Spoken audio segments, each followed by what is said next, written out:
난 할래. 야, 나 국어쌤한테 반말 했어. 당연하지. 자, 과학기술 7강 한번 보시도록 하는데요. 여러분들 답을 보내준 학생들 답을 이제 다 이렇게 써놨습니다. 그래서 언제나 그렇듯이 설명을 이제 드려야 되는 문제가 1번을 설명드려야 되고요. 네. 2번은 다 맞은 것 같습니다. 2번은 답은 2번입니다. 선생님, 저 이거 좋으시냐? 2번. 2번에 2번. 네, 2번은 답은 2번이고요. 선생님, 저 이거 틀렸는데요. 네? 나도 2번에 3번 했는데. 너 답 안 나 보냈어? 3번에 저 보냈어요. 저 12시에. 근데 왜 얘가 오케이 오케이. 자, 어쨌든 2번 답 2번을 불러드렸고 나머지는 다 설명드릴게요. 자, 우리가 178쪽을 보시겠습니다. 이거 눅눅해졌어, 보인다. 자, 178쪽에 우리 여러분들 뭐 진공청소기, 진공포장 이런 말 많이 쓰죠. 근데 그 진공이란 말이 우리가 생각할 때는 공기가 없다라고 생각할 수가 있는데 엄밀히 말씀드리면 이거를 제대로 읽어보시면 아실 거예요. 공기가 아예 없을 수는 없습니다. 기체 분자가 아무리 없다 하더라도 1 세제곱센티미터가 몇 개 있다? 10,000개. 굉장히 많이 있는 거예요. 그래서 우리 세 번째 줄에 진공을 읽기 시작하는 문장이 있죠? 네. 진공에다가 동그라미 하세요. 그리고 밑줄 하시겠습니다.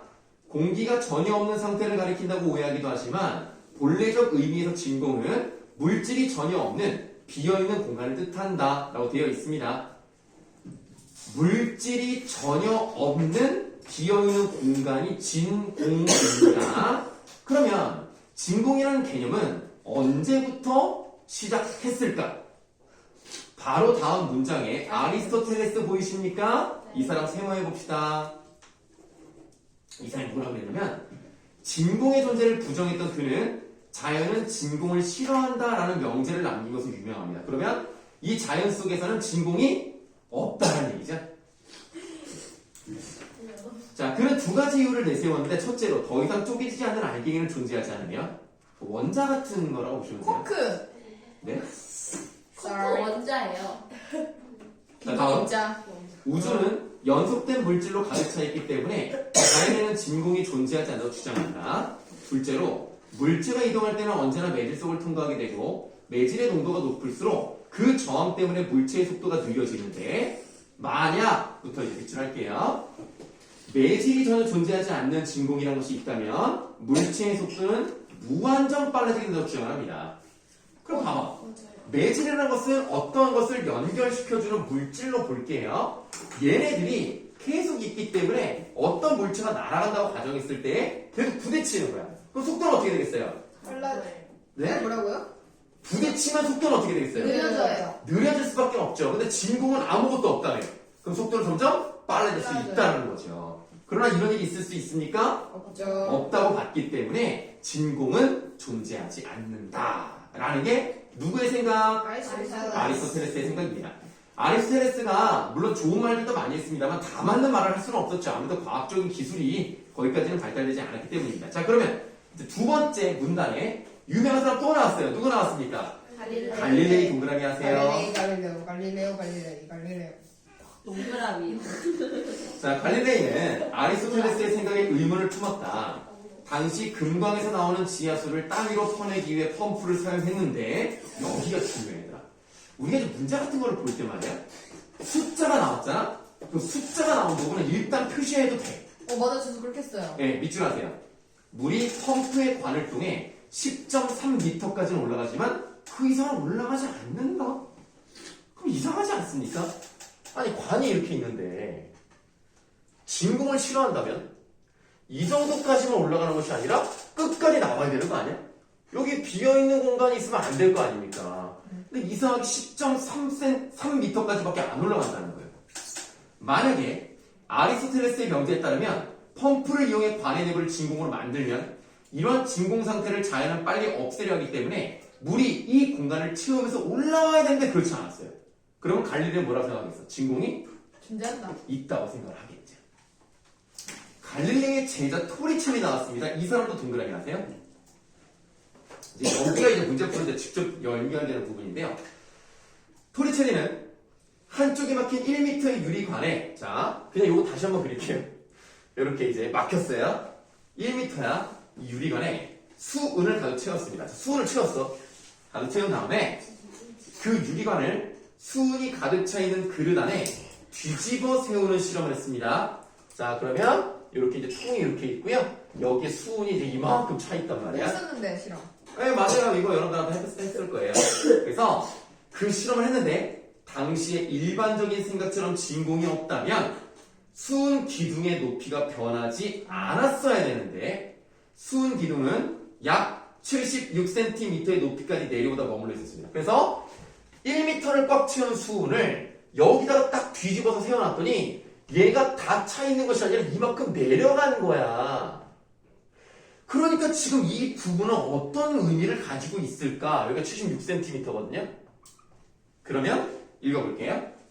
토리첼리의 실험을 통해 두 가지 사실을 밝혀졌습니다. 첫째, 자 이게 첫째란 말이 나오면 잘 보셔야 돼요. 첫째다 바로 하세요.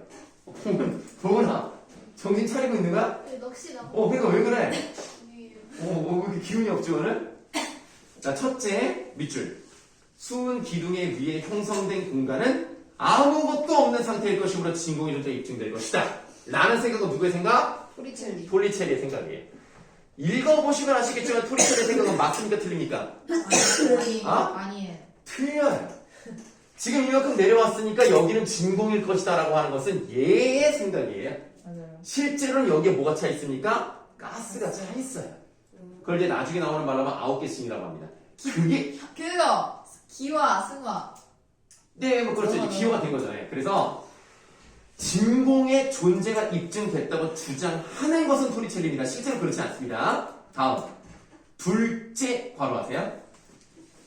둘째, 수은 기둥이 일정한 높이에서 더는 내려오지 않고 머물러 있는 것은 대기압의 작용 때문인데 그 대기압은 밑줄 하시면 돼요. 대기압은 수은 기둥 76cm를 들어올릴 힘과 같다. 자, 대기압이라는 것은 공기가 누르는 힘이라고 보시면 되겠습니다. 여기를 누르고 있었겠죠. 눌렀는데 이 힘이 어느 정도다? 수은 기둥에서 수은이 76cm까지 올라갈 수 있을 정도의 힘으로 누르고 있다고요. 그러면 대기압이라는 것이 높은 곳에 올라갈수록 어떻게 되더라? 낮아져. 낮아질 수밖에 없어요. 그래서 우리가 이제 고산지대에 이게 올라가시게 되면은 숨쉬기가 좀 어려워집니다. 네, 그래서 기압차가 나기 때문에 좀 귀가 아플 수도 있고. 맞아. 너무 아파. 네, 그럴 수가 있는 거예요. 시윤이 괜찮니? 네. 귀여워. 자, 그러면 우리 여기까지 읽어봤으니까 문제 풀 수 있는 거 한번 해보도록 하죠. 그럼 우선 간단하게 2번 문제부터 보시도록 하겠습니다. 이번에 문제. 설명을 드릴게요. 보기 박스를 보세요. 토리첼리의 실험을 높은 산에서 하게 된다면 수은 기둥의 높이는 어떻게 변할까? 높은 산을 해수면보다 공기가 적으므로 기압이 낮겠죠. 그 결과 수은 기둥의 높이는 해수면에서 시험할 때보다 낮겠죠. 그렇죠? 누르는 힘이 약해진다는 뜻 아닙니까? 약해진다는 것은 이게 더 많이 내려온다는 얘기죠. 우리가 일반적인 평지에서 1기압이라고 한다면 76cm를 들어올릴 힘으로 누르고 있는 건데 이게 힘이 약해진다는 것은 얘가 더 내려간다는 얘기입니다. 그래서 2번의 답은 2번. 그 다음에 3번 문제 바로 가도록 하죠. 3번도 풀 수 있어요? 네, 한번 해보겠습니다. 진공의 과정에서 일어나는 기와 혹은 승화를 9개씩이라고 합니다. 모든 물질들은 고유의 증기압을 가지고 있는데 압력이 점점 낮아지다가 물질 고유의 증기압보다 낮아지면 물질들은 기화를 시작합니다. 9개씩 효과가 일어나는 것은 진공 상태 공간에 기체가 좀 유입되는 것과 비슷하므로 진공계에 액체나 기체가 새는 틈이 생긴 것과 동일한 상황이라고 생각하시면 돼요. 자, 진공계라는 게 설정되어 있다고 봅시다. 그럼 진공계 아무것도 없다고 가정을 해보죠. 그럼 진공계라는 것에 틈이 나서 물이나 기체가 들어올 수 있다는 거 아닙니까? 그러면 이거는 진공이 아니겠죠. 네. 그래서 진공계에 틈이 생겼다라고 보시면 되겠습니다. 그러면 3번 보기 보시겠습니다. 토리첼리의 실험에서 진공이라 명명된 부분이, 그러니까 아까 여기가 진공이라고 생각했잖아, 토리첼리는. 완벽한 진공 상태가 아닌 이유는 지금 방금 위에서 말했던 9개씩으로 설명할 수 있겠죠. 답은 3번입니다. 자, 보기 4번 볼까요? 토리첼리의 실험에서 수은 기둥이 흘러내리다가 76cm 높이에서 더는 내려오지 않고 머물러 있는 이유가 9개씩 아니죠.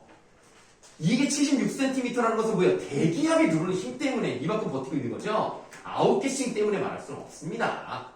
아시겠죠? 3번의 답은 3번이었다. 근데 이거 보통 몇 분 걸려요? 요거요?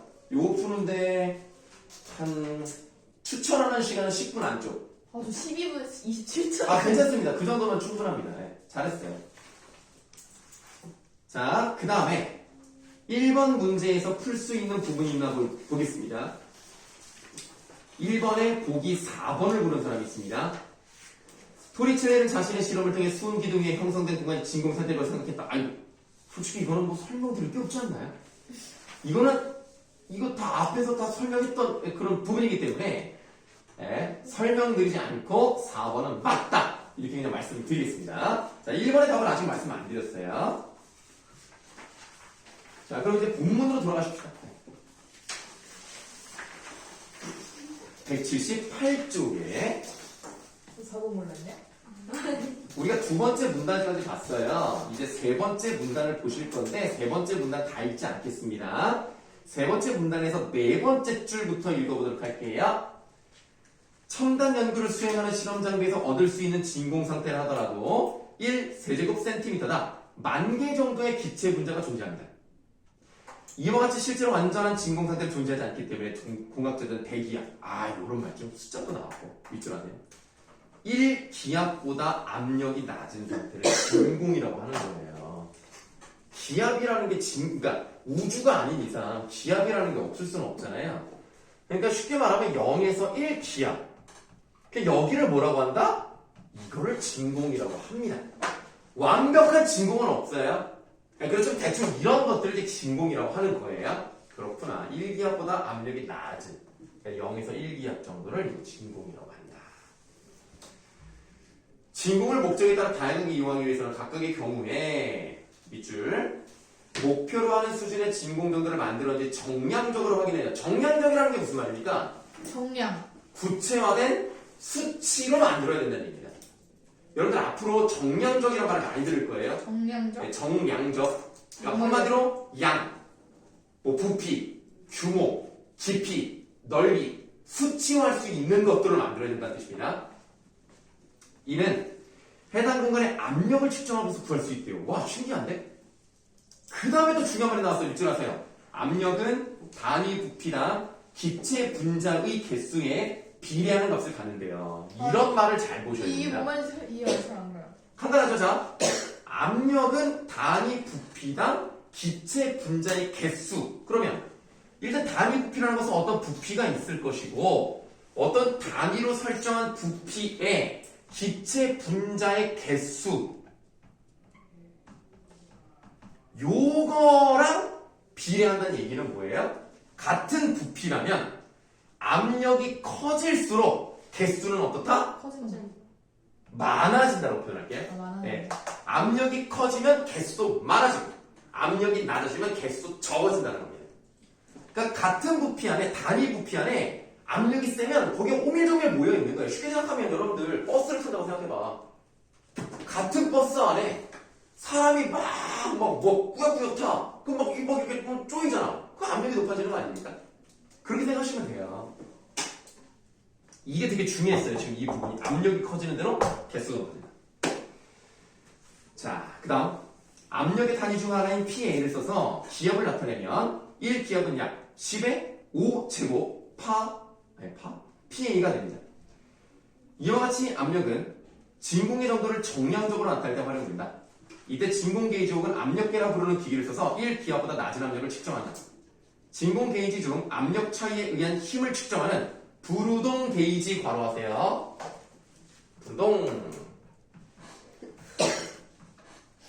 부르동 게이지는 대략 10의 제곱 PA 이상의 압력을 측정하는데 사용된다. 부르동관은 그 단면이 평평한 타원의 관을 C자형으로 구겨 한쪽 끝을 고정하고 다른 쪽 끝은 폐쇄한 관을 말합니다. 그래도 그 뒤에다 그림이 나와 있어요. 이렇게 해서 삐용 이렇게 생겼단 말이에요. 삐용 이렇게 막혀있죠.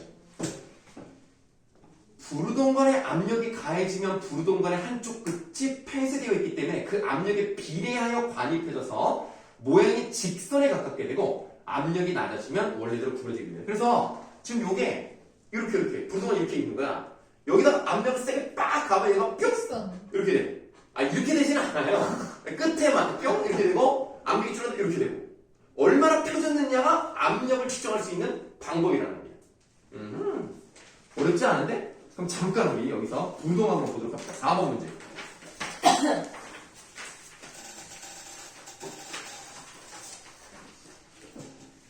2번 보기 보실까요? 가에서 B 부분이 막혀있다. 맞습니까? 네. A에 가해지는 압력이 높을수록 부르동관은 직선에 가까워진다. 맞습니까? 맞아요. 맞습니다. 4번에 2번은 답이 아니에요. 자, 그러면 우리가 나머지 답이 있겠죠? 그럼 그것도 찾기 위해서 다시 앞으로 가시겠습니다. 여러분 문제 푸실 때 이렇게 푸셔야 빨리빨리 풀 수 있다는 거예요. 괜히 왔다 갔다 하는 게 아닙니다. 자, 179쪽의 A의 두 번째 문단 보도록 하겠습니다. 자, 또 다른 형태의 진공 게이지로 압력에 따라 뜨거운 필라멘트가 열을 빼앗기는 정도의 차이를 이용하는 열전대 게이지 바라보세요.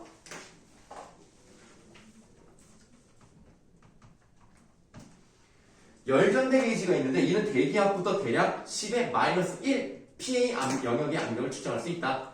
열전대 게이지는 금속선으로 만든 필라멘트의 전류를 흘려서 가열하면 주변보다 온도가 높아지므로 열이 주위로 방출되겠죠. 이건 뭐 사실 당연한 얘기 아닙니까? 방출이 되는데 밑줄 압력이 높으면 항상 이런 걸 잘 봐야 돼. 압력이 높으면 필라멘트 주변에 있는 기차 분자의 밀도 역시 높기 때문에 많은 수의 기차 분자들이 필라멘트에 충돌한 열을 빼앗아 갑니다. 자, 저번에도 말씀드렸어요.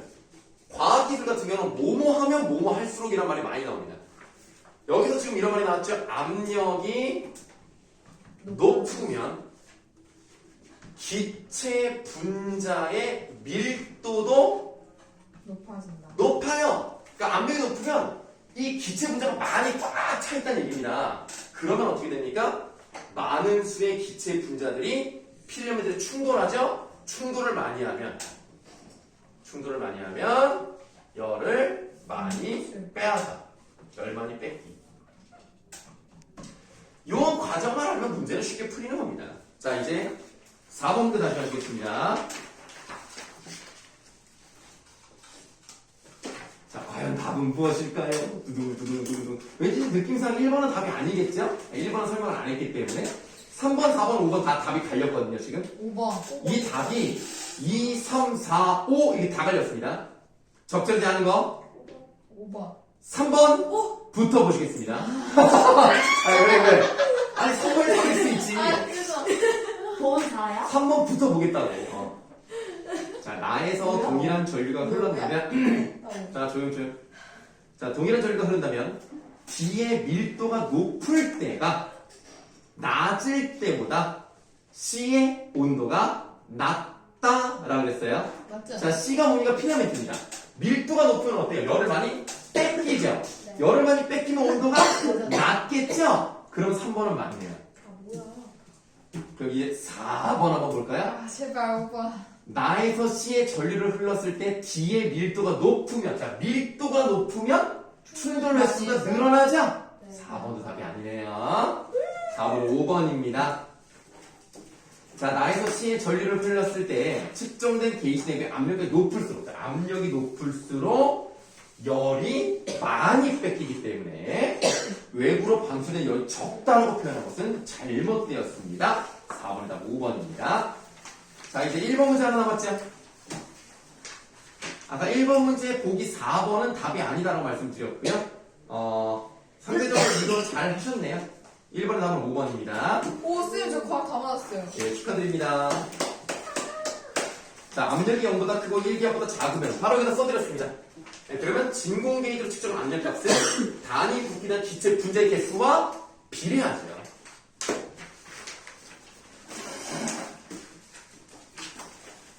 자, 뭐 다른 질문 있으십니까? 쉬는 시간이에요. 진짜 조용한 거예요. 그러니까 나도 조용해. 자, 이번에는 융합 5강을 한번 보도록 하겠습니다. 어렵진 않습니다. 이제 헷갈려. 합니다. 이 문제는 약 11분 안쪽으로 푸셨다면 잘하신 겁니다. 망했네. 17분 걸렸어. 11분 7초. 오, 훌륭합니다. 정답률은 그러니까 정답률이 안 좋으니까. 아니 얘들아, 일단 근데 혹시 정답률 0%에다가 11분 걸리는 건 잘한 겁니까? 아니요. 그건 아니에요. 그럼 만약에 11분 근데 되는데 얘네 다 틀렸어요? 20분 걸리는 아이, 거야. 뭐 그거 그걸 어떻게 모르지. 말해요. 네가 뭘 알아. 조용. 자, 우리가 지금 5문제 중에서 일단 3문제 이상을 맞췄다. 그런데 시간이 11분 안쪽이다. 그러면 인정합니다. 아, 근데 시간이 보여줘. 빨라도 정답률이 너무 낮으면 이건 인정할 수가 없어요. 그건 뭐 찍은 거랑 마찬가지 아닙니까? 그래서 우리가 일단 여러분들이 시간을 1초. 시간을 재는 게 필요하다고 말씀드렸고, 그 다음에 선생님에게 말했을 때 자기 시간을 좀 비교를 한번 해보시고, 그리고 정답률을 이제 이따가 답을 맞추면서 아실 수 있을 테니까, 최소한 3문제 이상 맞추기를 바라겠습니다. 솔직히 이거 K에서 문제가 너무 오래 걸렸어요. K에서 한 5분을 잡아먹었어. K가 뭐야? 그 K는 1, K는 3. 자, 한번 보시죠. 첫 번째 문답부터 바로 보시겠습니다. 인공지능 AI는 보통 협의라는 것은 무슨 뜻이에요? 협의한다 할 때 그 협의 아니에요? 좁은 의미란 뜻입니다. 네, 좁은 의미로는 인공지능 ANI를 말하는 거예요. 그래서 그 ANI에다가 동그라미 한번 해볼까요? ANI. 이게 지금 뭔지는 정확히 모르겠습니다만, 일단 이거랑 다음 AGI로 또 구분이 되고요. 그 다음에 인공초지능 ASI로 또 이렇게 이제 3가지로 구분이 된다. 이렇게 보시면 되겠습니다.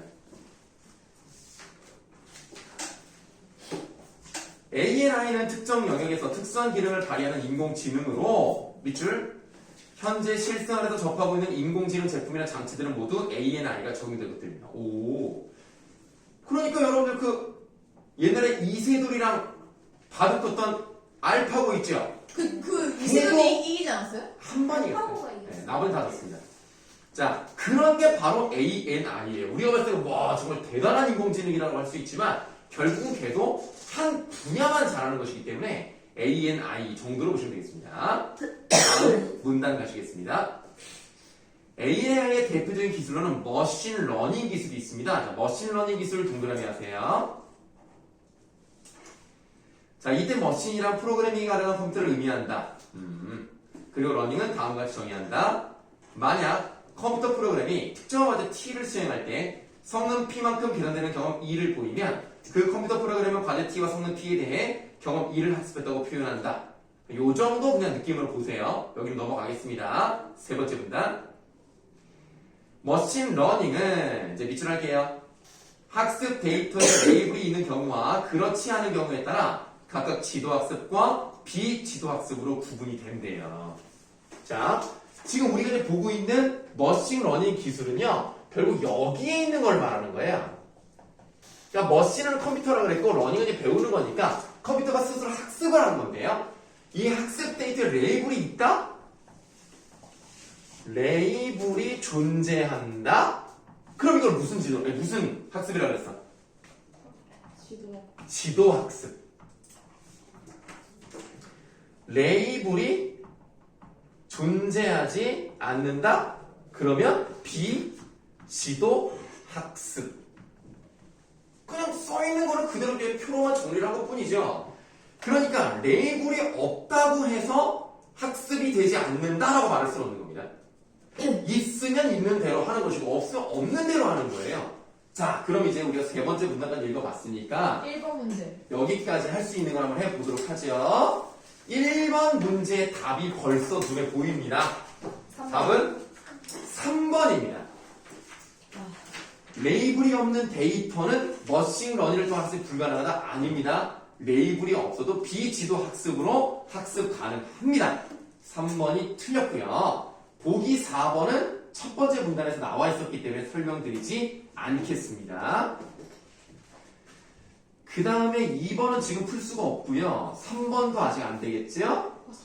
4번 안 되고, 그럼 이제 좀 더 읽어본 다음에 해야 되겠는데요. 잠깐 5번 문제를 좀 볼까요? 5번 문제 잠깐 보세요. 5번에 보기 2번을 보시면 어떤 목적이나 방향으로 남을 가르쳐 이끔이라고 되어 있습니다. 이거 지도 맞습니까? 아니에요. 맞습니다. 그러므로 5번에 2번은 일단 답이 아니다 라고 말씀을 드리겠습니다. 이거 생각보다 헷갈려요. 네, 맞습니다. 너무 헷갈려. 맞아요. 단어는 사실 공부하기도 애매한데 문제는 생각보다 어려워요. 그래서 여러분들이 이런 것들을 위해서 사전을 다 일일이 찾아볼 수는 없잖아요. 그래서 이런 것들은 이렇게 문제 나올 때 좀 연습하는 느낌으로 가시는 거지 이거를 따로 뭐 시간 내서 공부하라고 하기에는 참 시간이 아깝습니다.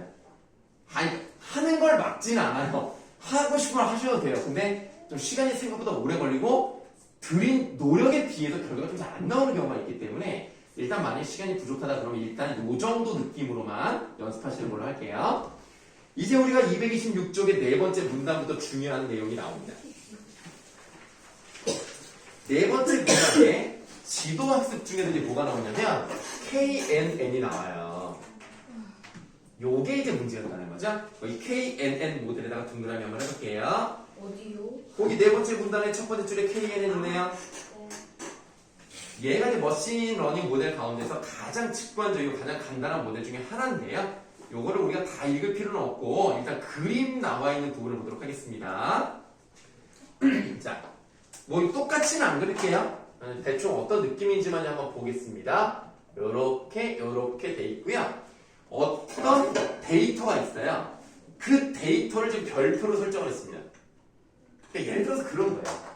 여러분들이 사진을 찍었는데 니네 진달래 알아? 네. 진달래가 보통 무슨 색이냐? 핑크색. 좋아요. 그러면 철쭉 알아요? 하얀색.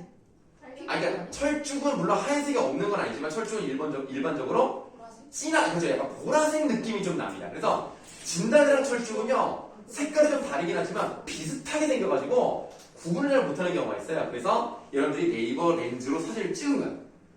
그럼 얘가 철쭉인지 아니면은 진달래인지를 구분해주는 역할을 해야 된단 말이야. 자, 너희들이 찍은 사진이 이거야. 근데 지금 여기에서 이렇게 네모가 돼 있는 애 있어. 네모. 뭐 이렇게 네모가 있고 세모가 있어. 그러면 지금 뭐 X축과 Y축이 어떤 건지는 설정이 되어 있지 않아요. 다만 어떤 성격들이겠죠. 이 정도 성격과 이 정도 성격에 모여있는 애들은 네모야. 요 정도 성격과 요 정도 성격을 가지고 있는 애들은 세모야. 그럼 얘는 과연 어디에 가까운 것인가? 그래서 이 가운데 요 지점부터 점점 원을 키워나가는 겁니다. 그래서 한번 해볼게요. 그러면 원이 점점 커지다가 얘가 지금 하나가 딱 걸렸죠? 그럼 그게 바로 뭐예요? K가 1이다라고 표현을 하는 겁니다. 그럼 K가 1이면 얘는 어디 가까운 애예요? 세모에 가까운 거라고 볼 수 있죠. 자, 그럼 얘는 세모의 성격을 가지고 있는 애입니다. 그렇게 판단하는 거예요. 근데 하나 너무 적어, 그치? 좀 더 해봐야 되겠지? 좀 더 넓히겠습니다. 이랬더니 네모는 하나, 세모는 두 개죠. 그럼 여전히 K를 3으로 했을 경우, 그러니까 3개가 들어갔다는 얘기예요. 3으로 했을 경우에도 세모가 두 개니까 얘는 세모의 성격을 더 많이 가지고 있나 보다 라고 생각을 하는 겁니다. 이렇게 학습을 하고 판단을 하는 겁니다. 한 번 더 해볼게요. 뿅 했더니 K가 뭐예요? 5예요. K5까지 왔죠. K5? 그래, 설마 니네 집 차? 아니요. 자, K5까지 왔어요? 그럼 지금 여기서 결국에는 뭐가 됩니까? 세모가 3개고 네모가 2개란 말이에요. 그럼 어떤 경우에는 일단 세모가 더 많으니까 결론적으로 얘는 세모에 가까울 확률이 높은 겁니다. 그럼 지금 선생님이 의도적으로 K를 1, 3, 5로 해서 얘가 뭐로 갔어요? 홀수로 갔어요. 왜 홀수로 갔을까요? 그 이유를 모르겠어요. 그렇죠. 만약에 짝수로 하면요 같은 게 나올 수 있잖아요. 그럼 이게 뭔지 판별하기가 어렵잖아요. 2대2, 4대4면 이거 안 되잖아요. 그래서 홀수로 해야 3대2, 5대4 이런 식으로 나와서 한쪽이 더 많게 나와야 그것이다 라고 판별할 수 있기 때문입니다. 그래서 K는 홀수여야 된다는 얘기예요. 그럼 답 나왔네요? 3번 문제 답은 4번. 4번. 너 화내는 거 같은데? 화내면 안 돼요. 지금 틀려도 6월 1일에만 맞으면 됩니다. 6월 1일에도 틀릴까봐 문제네. 6월 1일에 똑같은 문제 안 나오니까 걱정하지 마세요. 절대로 똑같은 거 나오지 않습니다. 1번 문제가 뭐죠? 화법과 작문. 네, 보통 화법이 나옵니다. 자, 그러면 우리가 이제 본문을 더 보셔야 되겠죠? 227쪽의 두 번째 문단을 보시겠습니다. 자, 그럼 두 번째 문단에 이런 말이 나와요. KNN 모델에서 밑줄 K가 커질수록 의사결정을 할 수 있는 경계가 둔감해져 데이터 분리의 변별력이 낮아지는데 이걸 무엇이라고 한다고요? 언더피팅 바로 하세요. 봐봐. K가 커지면 커질수록 나중에 T가 이만해진다고 가정합니다. 이만해. 그럼 다 들어가잖아. 그럼 얘의 특성이 과연 뭔지 알아야 좀 어려울 수 있단 말이에요. 그렇기 때문에 너무 크면 좋지가 않아요. 그래서 언더피팅이라고 하는 거고요. 언더피팅의 학습 또는 검증 시 에러율이 높은 경우로 아직 데이터를 판별할 수 있는 데이터의 특성을 찾지 못했다는 걸 의미합니다. 또 밑줄 K가 1에 가까울수록 잘못 입력되거나 극단적인 데이터까지 너무 민감하게 반응하겠죠? 그러면 오버피팅 바로 하시면 되겠습니다. K가 커진다, 언더피팅. K가 아주 작다, 오버피팅. 오버피팅은 무시해야 할 극단적이나 잘못 입력된 데이터를 모두 정상으로 인식해 학습하면서 생긴다. 이 때문에 학습 에러는 낮지만 왜곡된 학습 모델이 결정되면서 검증 시 에러율이 높아진다. 그리고 이런 문제를 해결하는 과정에서 밑줄 학습과 검증 시 에러가 거의 동일하고 에러 비율이 가장 낮은 값을 갖는 걸 뭐라고 해요? 노멀 피팅이라고 하는 겁니다. 여기까지 읽었으니까 4번 문제 해결할 수 있겠네요. 제발. 그러면 우리가 지금 오버피팅, 언더피팅, 노멀 피팅을 봤습니다. B 영역은 무슨 영역입니까? 노멀. 노멀 피팅 영역입니다. 그러면 A는 뭐겠습니까? 오버피팅. 언더피팅이죠. 언더피팅. C가 오버피팅. 오버피팅. 아니, 맞잖아. 네, C가 오버피팅입니다. 자, 그러면 우리 보기 2번부터 보시겠습니다. A 영역은 K 값이 크다. 일단 맞습니까? 네. 맞죠? K 값이 많이 크죠? 뭐 111까지 간단 말이야. 데이터 분리를 위한 가상의 원 내부에 다양한 데이터 그룹에 속한 학습 데이터들이 공존하겠군. 너무 많이 들어갈 거 아닙니까? 다양한 게 다 들어가지 않습니까? 그럼 공존하는 게 맞죠? 2번은 맞습니다. 답이 아닙니다. 3번을 보시겠습니다. B 영역을 통해 학습 에러율과 검증 에러율이 낮은 데이터 분류학습 모델을 구성할 수 있는 K값의 범위. 자, 학습 에러율과 검증 에러율이 낮은 부분을 뭐라고 했죠? 노멀 PT라고 했습니다. 이렇게 두 가지가 다 낮은 그 K값의 범위는 11에서 57이라는 것이 확인이 됐어요. 그러므로 3번도 맞습니다. 답이 아니에요. 4번. 4번 한번 볼까요? 저 4번. B 영역은 학습과 검증의 에러가 거의 동일하지만 그쵸? 좀 비슷하죠?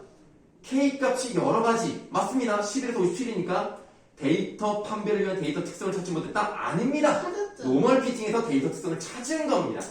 그래서 4번이 답입니다.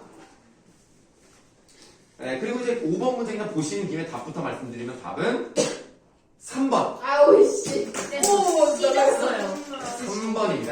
아니 다른 건 맞고 이걸 틀리면 씨. 아우 씨. 자, 아직 뭐 다 불러드리지 않았어요, 지금. 아, 다 했나요? 아니요. 2번 안 했잖아요, 2번. 이건 무조건 맞아. 이건 개쉬웠거든요. 이거 뭐 했어? 자, 2번이 여러분 뭐 쉽다고 말할 수도 있습니다만 답이 세 가지로 나뉘었습니다. 그러면 우리가 기억을 한번 보실 건데요. 기억이라고 하는 것은 인공 초지능을 말합니다. 요거예요, 요거. ASI인데 이거를 알기 위해서는 우리가 어디를 보셔야 되냐면 227쪽에 세 번째 문단을 보시면 한 편으로 시작하는 부분이 있어요. 거기부터 한번 읽어볼게요. 한편 이 같은 머신러닝은 최근 들어 여러 변수가 존재하는 각각의 층을 적층한 신경망을 이용해 학습을 실시하는 딥러닝으로 발전하고 있지만 결국 머신러닝과 딥러닝은 모두 뭐래요? ANI 수준밖에 안 되는 거예요. 우리가 볼 때는 정말 대단하 보이지만 그냥 ANI 수준밖에 안 됩니다. 그런데 ANI보다 더 진한 인공지능으로 분류되는 AGI가 있어요. AGI는 거의 모든 영역에서 인간 수준의 성능을 갖춘 인공지능으로 현재로서는 그 출현 가능성과 시기를 예측하지 못하고 있어요. 언제 나올지 모르겠는 거야. 하지만 스스로 프로그램을 수정하고 성능의 향상시키는 작업을 지속시킬 수 있는 AGI가 출현하게 된다면 어느 순간 자체적인 지능 폭발에 의해 갑자기 ASI가 등장할 것이다. 그러면 여러분들 혹시 터미네이터라는 영화 보신 적 있습니까? 개재밌어. 네, 인간을 지배하는 날이 올 수도 있는 거예요. 인간이 통제하지 못할 대단한 지능을 가진 인간을 지배할 수도 있는 그런 게 있지 않을까. 근데 그게 AGI가 언제 나올지 모르는데 AGI가 나왔다? 그럼 어느 순간 폭발적으로 ASI가 되는 거예요. 그래서 이제 2번 문제 보시겠습니다. 2번에 보기 2번 볼까요? 일단 등장하면 제어할 수 있을까요? 없겠죠? 2번은 답이 아닙니다. 그럼 3번 한번 볼까요? AGI가 출현한 이후 갑작스러운 지능 폭발에 출현. 아이고, 아까 설명했잖아. 3번도 답이 아닙니다. 그럼 답이 3가지라고 말씀드렸고 2번과 3번이 답이 아니라면 5번이 답이네요. 왜 그러냐면 이거는 뭐 여러분들 시간을 좀 아끼기 위해서 읽지 않겠습니다만 다도 틀렸어. 인간 우호적 목표를 설정할 수 있다면 인간을 위협하지 않을 걸 전망된다는데 인간 우호적 목표라는 것을 어떻게 설정할 것인가? 오히려 인간을 보호한다는 명분하에 오히려 괴롭힐 수 있는 거 아니에요? 그러니까 인간 우호적인 목표를 가지고 있다고 하더라도요 인간을 괴롭힐 수 있기 때문에 이거는 안 되는 겁니다. 5번이 답이 되겠습니다.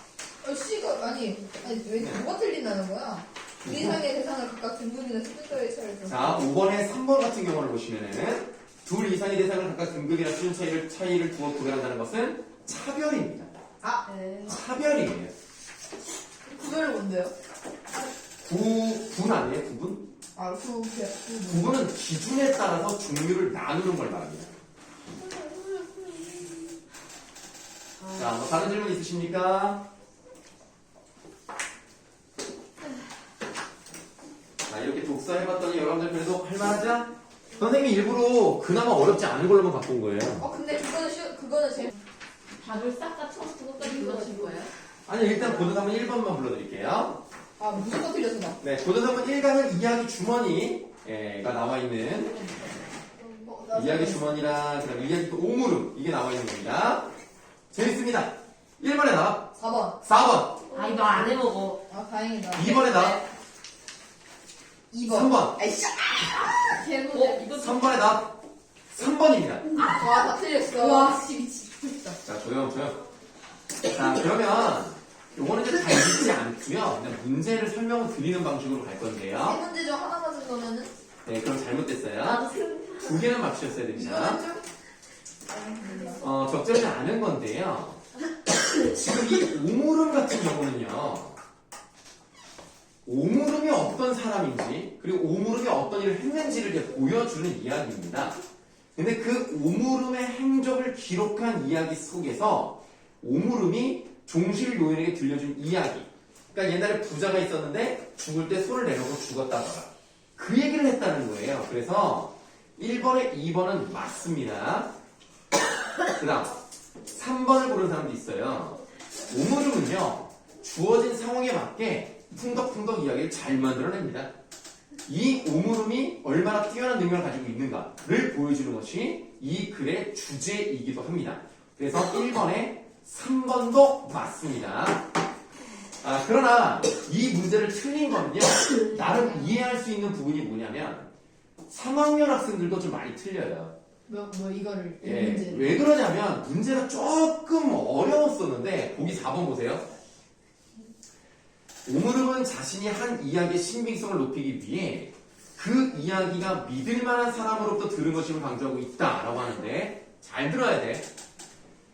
자기가 어떤 사람이 죽은 장례식에 가서 실제 손을 양쪽으로 내밀고 모든 것을 다 두고 갔다 라는 것을 본 거야. 자기가 직접 본 거라고 얘기했다고. 본 건 줄 몰랐는데. 그 이야기 자체를 들은 게 아니라 자기가 경험한 게 맞고 다만 일부 무슨 일인지만 물어봤던 거예요. 그래서 4번이 틀린 겁니다. 이 문제가 좀 어려워서 많이 틀려요. 자, 다음 2번 문제 적절하지 않은 건데요. 헷갈려. 이거는 여러분들 좀 어려워요. 이번 문제는 어렵습니다. 이야기 주머니는요, 어떤 이야기를 하는 거냐면, 도련님은요, 이야기를 듣고 나서 다 어떻게 하더라? 다 적어버려. 다 적어요. 그럼 원래 이야기라는 것은 무슨 문화야? 듣는. 구술문화죠. 입으로 전해지는 것이기 때문에 구술문화라고 하는 거고요. 도령이 적었다는 것은 무슨 문화예요? 설마 문자 문화입니다. 구슬이 입구예요? 입구자예요. 입으로 와. 나는 진짜 이 구슬인 줄 알고 뭔 말이야. 아니 구술이잖아. 이거 구술. 어? 술. 구슬이야? 알콜 술. 오, 구슬이네. 구슬이네.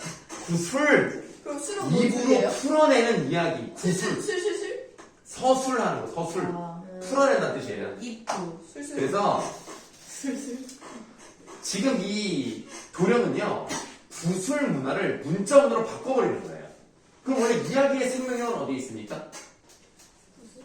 그러니까 이야기의 생명력은 입에서 입으로 전해져야 가시라는 그치, 거예요. 난 구슬로 가서 이거는. 이야기를 이거를 꽁꽁 싸매가지고 이렇게 생명력을 이렇게 만드는 것은 이야기 문화에 대한 예의가 아닌 거예요. 그래서 자 이제 3번 문제, 3번 보기 보시겠습니다. 주머니에 갇힌 이야기들이 그러니까 이 새끼가 내일 저 고개 넘을 장계를 간다니까 내일 우리가 잡아야 된다 라고 말하며 도련님을 죽이려고 한 내용은 지배적 문화인 구술 문화에 대해 여기서 틀렸잖아. 지배적 문화는 뭐예요? 문자 문화입니다. 아, 진짜요? 그거에 대해서 구술 문화의 반발이 일어나는 것을 나타내는 것이죠. 그래서 3번이 답이 되는 겁니다. 자, 넘어가서 3번 문제로 보시겠습니다. 아, 3번 문제 이것도 참 좋은 문제네요. 근데 이게 참 많이 틀렸어요, 지금. 3번 답 몇 번이 했죠? 3번에다 3번이에요. 이것도 답이 4개로 갈렸습니다. 나 4번 아니고 5번일 줄 알았는데. 자, 보세요. 여러분들, 간은요, 간은 이야기꾼 오물음이 얼마나 탁월한 능력을 가지고 있는지를 보여주는 겁니다. 나는 이야기의 생명력은 어디서 오는 것인가? 입에서. 네, 구술문화에서 있는 것이고, 구술문화와 문자문화가 행복하게 잘 살았으면 좋겠다. 뭐 이런 바람이 담겨져 있는 거거든요. 3번 보기를 보시면, 가는 인물에 관한 글쓴이의 주관적인 평가. 일단 주관적 평가가 나타나진 않았습니다. 그래서 일단 앞부분도 틀렸지만, 나는 공동체 유지에 필요한 공적 지혜로서 보편적 윤리 규범이 주제로 제시된다. 여러분, 보편적 윤리 규범은 뭐 예를 들어서 뭐가 있을까요? 맹자. 아니, 그러니까 그냥 어떤 명제를 말해. 명제? 그러니까 문장으로 말해봐. 어떤 보편적 윤리 규범이 있어, 우리에게? 인간은 좋은 뭐 인간은 존엄하다. 사람을 때리면 안 된다. 사람을 죽이면 안 된다. 이런 게 보편적 윤리 규범 아닙니까? 그런 거랑 나라는 관련이 없어요.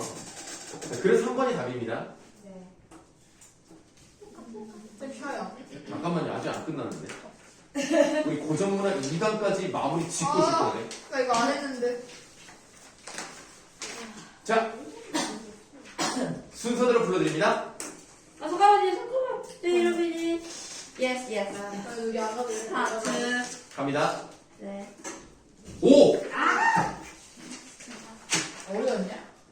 3, 5. 나 또 한 개만 맞았어. 오이 다 맞았어. 훌륭합니다.